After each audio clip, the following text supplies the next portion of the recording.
Gravitas, powered by Skoda, made of smart imagination. Panjshir has fallen. It was the last holdout of resistance in Afghanistan. Now the Taliban control it. Today's story is in two pictures, really. Let me show you these two pictures. The first is the Taliban flag in Panjshir, and the second is the Taliban leadership meeting a United Nations representative. What do these two images tell you?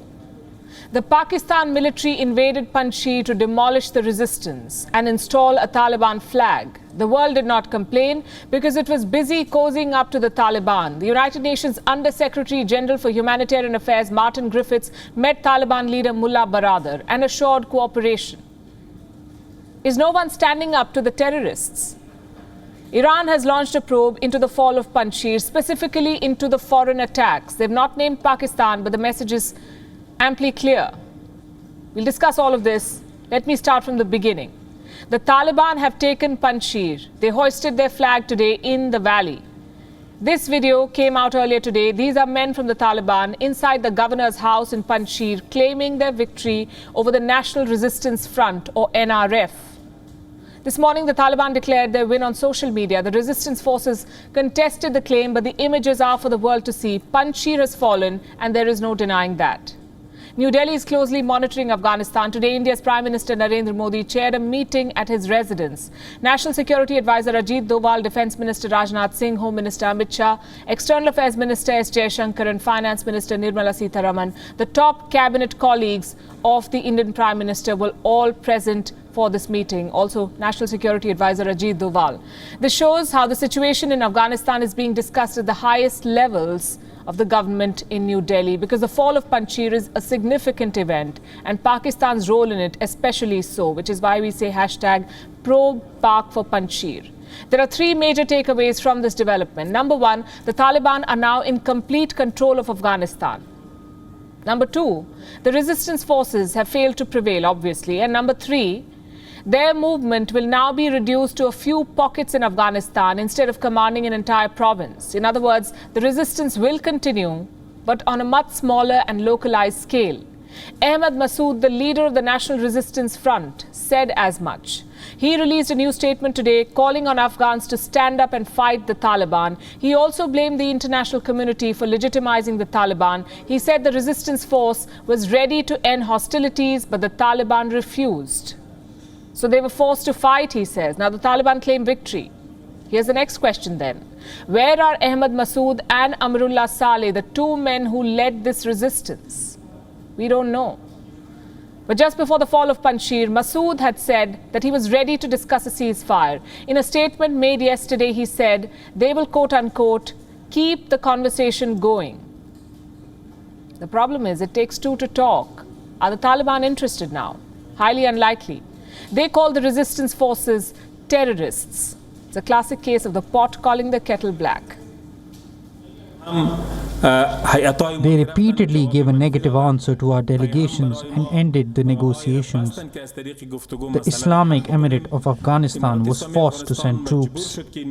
Our nation no longer wants the war to continue, and there is no reason for the war to continue. Therefore, it is necessary to all our compatriots to know that the Islamic Emirate of Afghanistan has ended the war.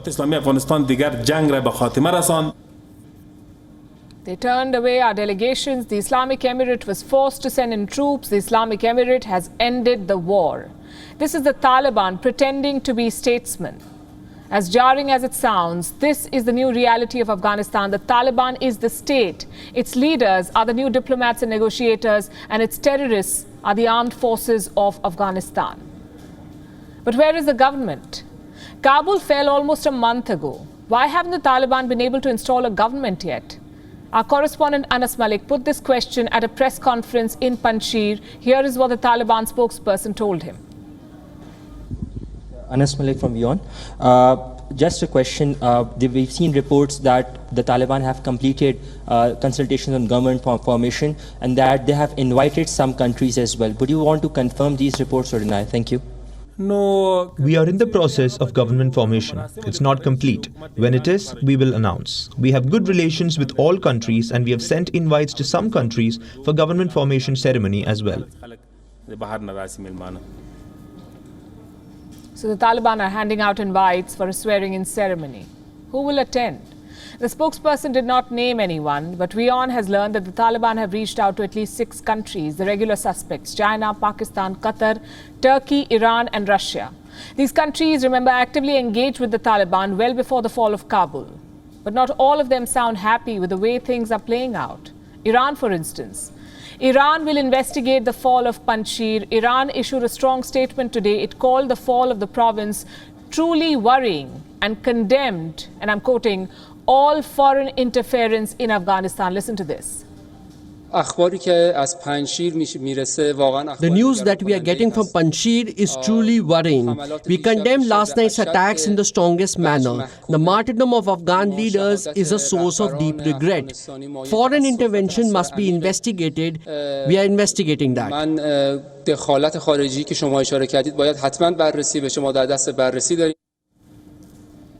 Foreign intervention must be investigated. Foreign attacks must be investigated. We agree. And we second this call from Tehran. Tonight on Gravitas, we ask for a global investigation on Pakistan's role in Panjshir. What was the Pakistani military doing in a foreign land, we ask again? What was their role and who sanctioned it?